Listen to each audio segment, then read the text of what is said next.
வாங்க நம்ம எப்படி ஒரு 10 நிமிஷத்தில் தக்காளி வச்சு ரொட்டிக்கு போடுற பிரெட் ஜாமுன் எப்படி செய்கிறதுன்னு பார்த்துடலாங்க.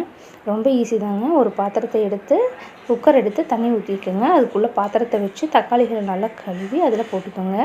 போட்டு ஒரு விசில் விட்டு எடுத்துருங்க. ஒரு விசில் விட்டு எடுத்திங்கன்னா தக்காளி நல்லா வெந்திருக்கும். அது மேலே இருக்க தோல்களை எல்லாம் நீக்கிடுங்க. நீக்கிட்டு அதை நல்லா நைஸான பக்குவத்துக்கு அரைச்சிருங்க.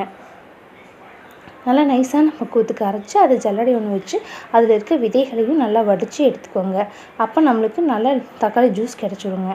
அதையும் நல்லா அகண்டமான வானலியில் விட்டு நல்லா கொதிக்க விடுங்க. நல்லா கொதித்த பிறகு கொஞ்சம் நேரம் கழித்து நல்லா சுண்டிடுங்க.